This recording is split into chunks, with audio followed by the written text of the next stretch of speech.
Hello, welcome to Life Talk for October 30th, 2018. My name is Mark Crutcher, your genial host, and I'm joined here on the other side of the table by one half of the usual suspects, my daughter Sheila. Hello, Sheila. Hi. Renee is out today. Her husband's having surgery, Tim, and we want to have people praying all over the country for Tim. Thinking and praying about him. Yeah, he's having some surgery that we're just going to claim as the cure for the health problems that he has, and we hopefully that's what happens. We're going to trust God to deliver that victory. But anyway, we got a lot of stuff to talk about, and we just count on Rennie being back next week. That's right. We're going to have a special election edition show Yes. this week. And because next Tuesday is election day. I've already voted, early voting. A lot of people have record numbers. In Texas, I don't know if it's holding up like that all over the country, but I know that they say here in Denton County, more than 3 times as many people have voted early as have voted in previous elections. Yeah, total. Yeah, right. So I mean, it is a big election, so. yeah, it is a very big election. One of the things that we've seen here, and this is the first thing we want to talk about, or this is basically what we are going to talk about today, people who call themselves pro-life and are openly supporting pro-abortion candidates. Who say they are going to vote for a candidate who is for abortion, who says that they support abortion, they support Planned Parenthood, who are candidates who are even endorsed by NARAL and Planned Parenthood themselves. Right. This makes me so angry. Yeah, it does me too.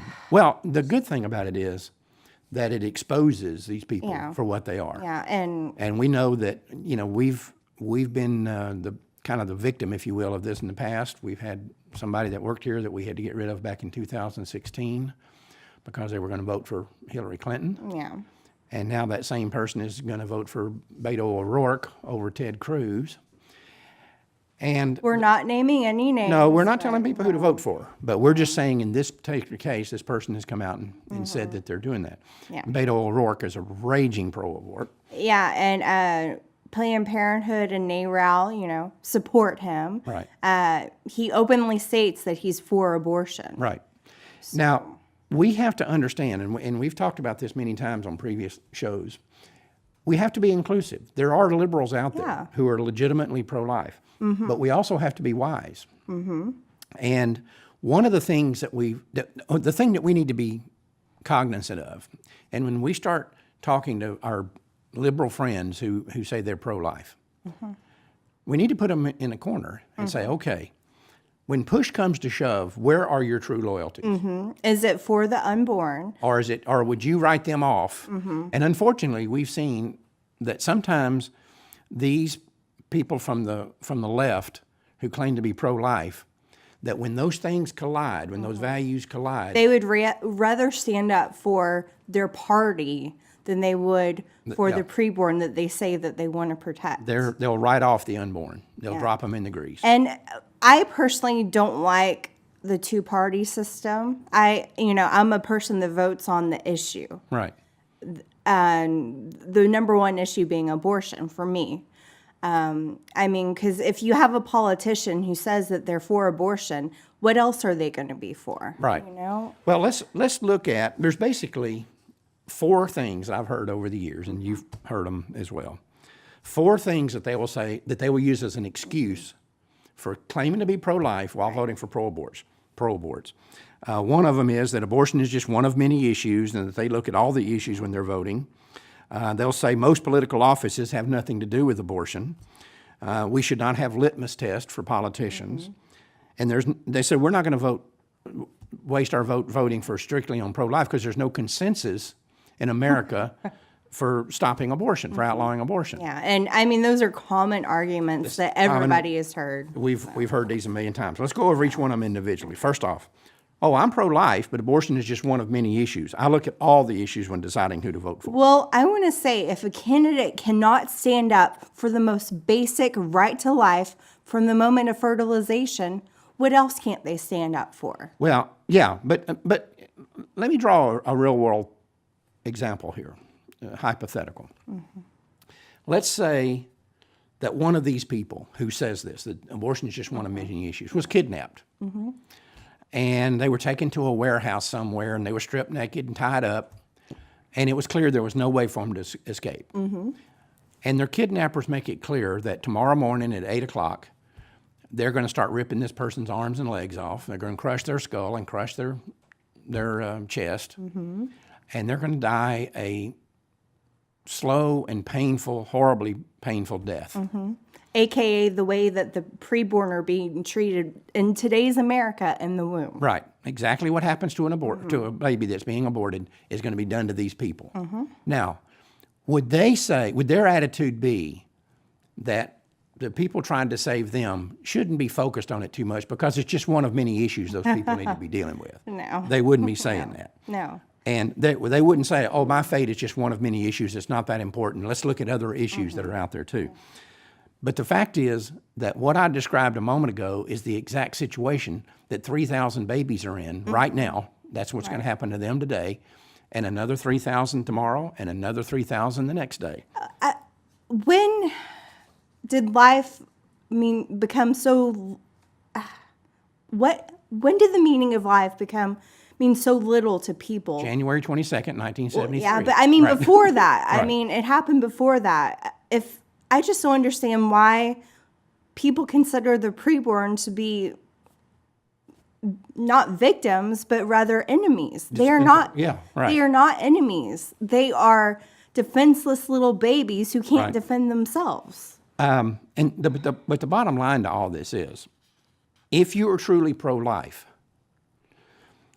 this many issues thing is nonsense because a candidate's position on other issues is irrelevant. There is no moral equivalence between the wholesale slaughter of millions of unborn children and any other social, cultural, political issue. There's no moral equivalence there. And a good example is the civil rights movement. For them, the number one issue was slavery, freedom.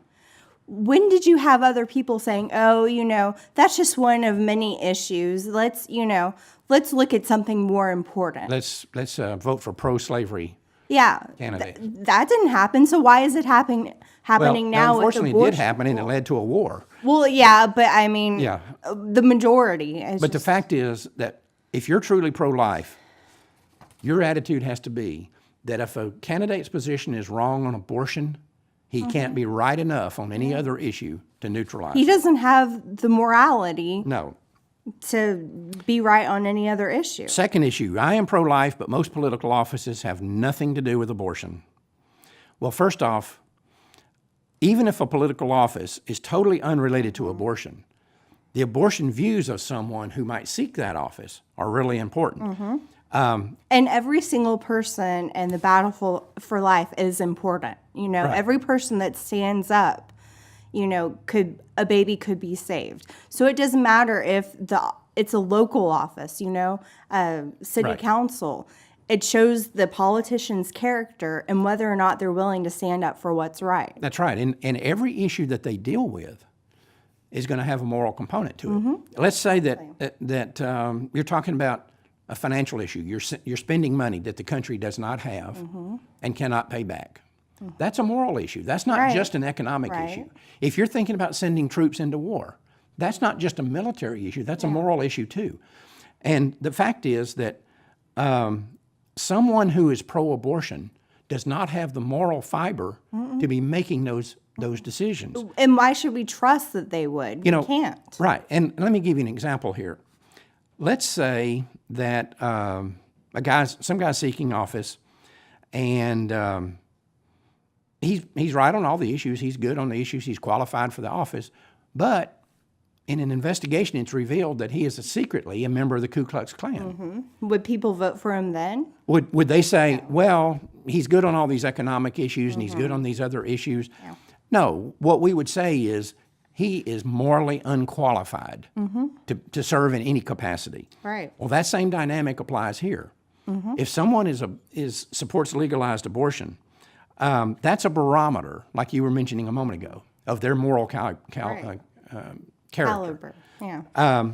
they're morally unfit to make any kind of moral decisions, and they should not be put in any kind of office. No matter how nice they seemed or no matter how right they seemed on other positions, if they can't defend the basic right to life, then I'm going to look at that person and say, how can I trust you? To make a moral decision. Right, because whenever we vote, we're voting for a candidate to be our voice. We're not a true democracy. A true democracy would be each single one of us voting on every issue. Right. But instead, we have to elect government officials to be our voice. I'm not going to vote for someone to be my voice if they support the slaughtering of babies. Right. They have no moral value. Right. Let's also remember something else here that's very important. I've had people say to me, well, this guy's running for city council or he's running for county commissioner or whatever. And very often, even those positions get dragged into the abortion bill. If you don't believe that, consider that in Austin, Texas, the city council voted to use city funds to pay for abortions. And so it's a disgrace. The whole city of Austin is disgraced. I mean, abortion pops up in the most unlikely of places, Right. places you wouldn't even think. But it does happen. It's because it's like the number one issue in America today. Everything revolves around it. But the other thing you need to consider is, let's just say somebody's running for city council or county commissioner or dog catcher. I don't know of anybody that elects their dog catchers, but you often hear that. I would. Right. That's often just a stepping stone. That's their first Exactly. entree into the political arena. If they're a pro-abortion, it's easier to chop them off right there than it is to wait 10 years when they're in the United States Senate. And a perfect example of that we had right here in Texas was Kay Bailey Hutchison. When she was running in the Republican primary many, many years ago as a pro-abort, we had good Republican pro-lifers running against her. But she had a lot of money. Her husband had a ton of money. He was former head of the Republican Party of Texas or whatever he was. Anyway, and a lot of people that went out and supported Kay Bailey Hutchison were pro-lifers. And I was saying then, do not let this woman become a United States Senator from Texas. Now, she originally ran in a state office. Don't let her win that office, because that's a stepping stone to this. Exactly. And what we wound up with was a godless Republican pro-abort in the United States Senate in Kay Bailey Hutchison. Right. We could have chopped her off at the knees in the lower offices. So don't tell me these offices don't have anything to do with abortion. You're right. It's a stepping stone, and it's also why it's important to look at people's track records. Politicians, it's a timeline. They start here and then they go here. So it's important that when you're looking at abortion and whether or not they're pro-life, it's important that you go back, that you research them to know where they truly do stand. And where they're going in the future. But when Kay Bailey Hutchison, going back to that example, when she won a statewide office in Texas as a Republican pro-abort, the die was cast. And she was set in motion then. From that point forward, she never had to do anything for the pro-life community, which she didn't. And she voted against pro-life interest all along the way. I mean, people can repent and change their minds. She didn't. Right. The majority of times politicians don't. Right. The third argument we hear is we should not have litmus tests for politicians. This is pure nonsense. This is rubbish. Why? My question is, why not? Right. Why not? What's so bad What's the about problem? that? We have all kinds of litmus tests. But again, let's go back to the analogy we made earlier. A politician could be attractive, intelligent, experienced, and have all the right answers to the important issues of the day. But again, if he was a member of the Klan, wouldn't that be a litmus test? Yes. Wouldn't people say, well, I wish he wasn't a member of the Klan, but I can't vote for him because he is. But he's right on everything. He's the perfect candidate.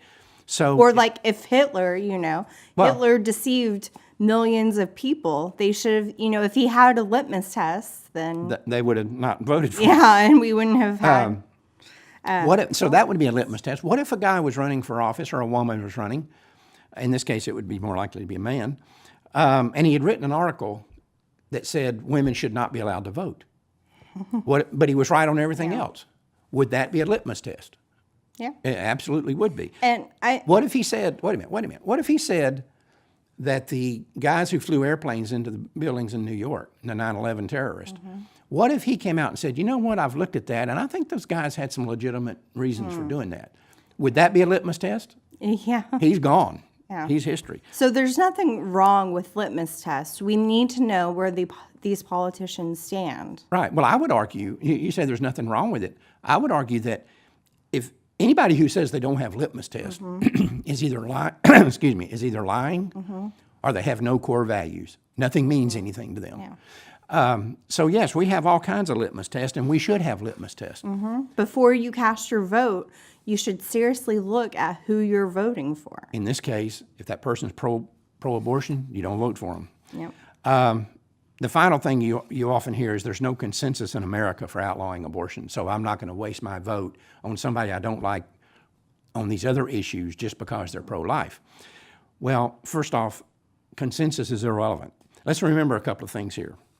At one time in American history, there was no consensus for outlawing slavery. There was never any consensus for outlawing slavery. There was no consensus for allowing women to vote. Right. At one time, the consensus was that the earth is flat.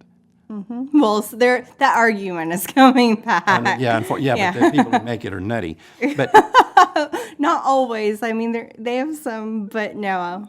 But yeah, we have the guy here in Denton that drives all around with the earth is flat. Yeah. But anyway, but the fact is that world history, when you start talking about consensus, world history is littered with examples where the word consensus simply meant all the fools were on one side. That's all it meant. It doesn't matter whether the numbers are, over here or the numbers over here.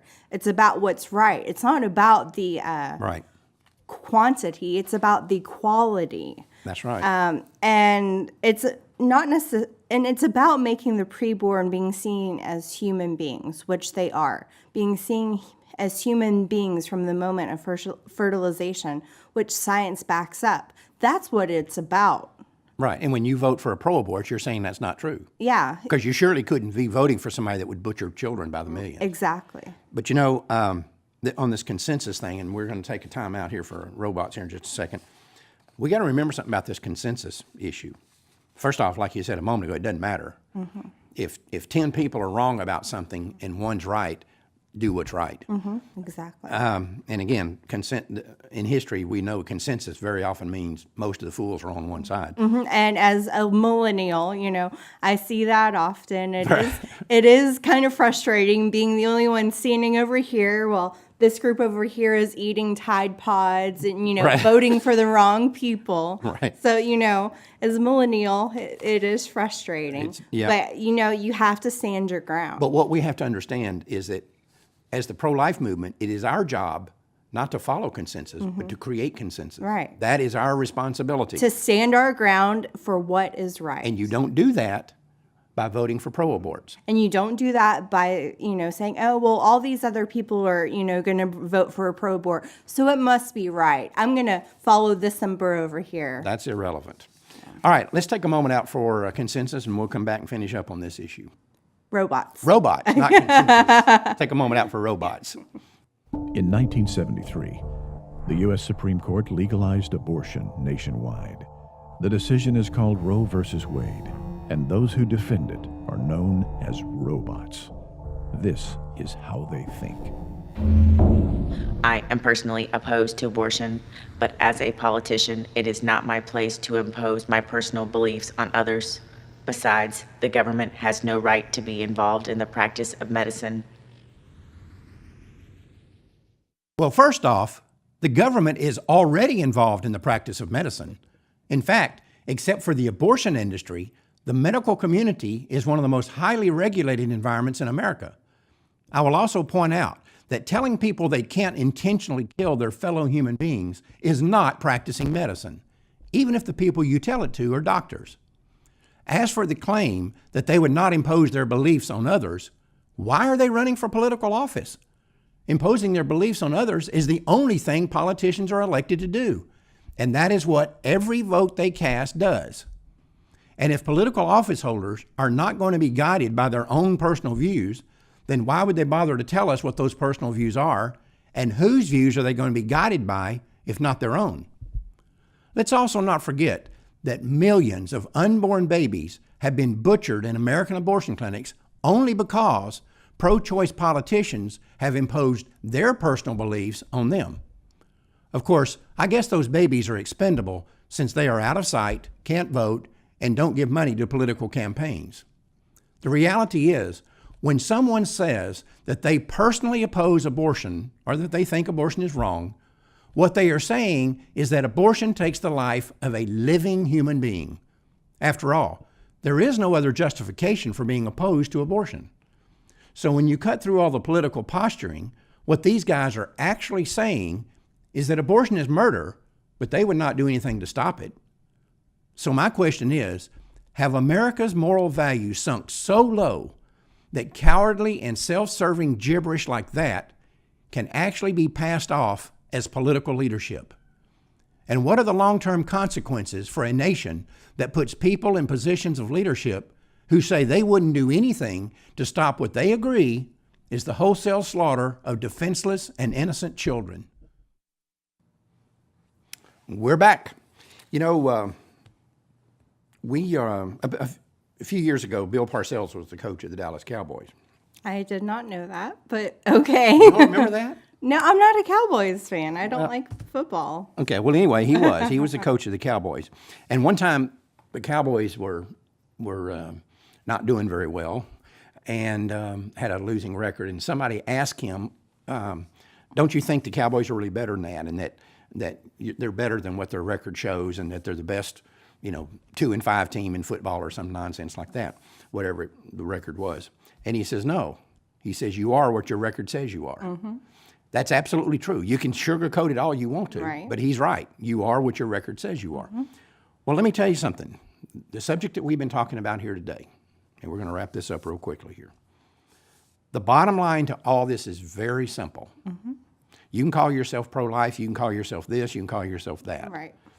But if you vote pro-choice, you are pro-choice. You are. That's what you are. You are what your record says you are. And there are pro-life leaders out there who are saying, yes, I'm pro-life, I'm a pro-life leader, but I'm going to vote for this candidate over here who openly states that they are for abortion. Right. Well, the blood of those babies is on your hands. Exactly. The blood of every baby mm-hmm. that dies as a result of the policies that politician mm-hmm. puts into place are on your hands. Exactly. You killed those babies. And they also are leading people astray as well. Right. They're leading other people astray. I vote, when I vote, in my mind and in my heart, I say life, liberty, and the pursuit of happiness. Right. Well, that's what we're supposed to do, but exactly. That's not what we often do. Yeah. But anyway, we've got this problem, and the pro-life movement needs to address it. And what we need to do, too, mm-hmm. is once this election's over, ever how things come out, mm-hmm. let's remember these people. Right, and not support them because they obviously won't stand up for the lives of these innocent babies. Right. Don't tell me you're going to support this person over here mm-hmm. who openly stated that I'm pro-life, but I'm voting for this pro-abortion. How can we trust them as a pro-life leader? You can't. They're not trustworthy anymore. Yeah. And I want to urge everybody out there, next Tuesday is voting day, and I want you to think about the things we've said here, but the most important thing to think about is what we just got through saying. Mm-hmm. If you vote pro-choice, you are pro-choice.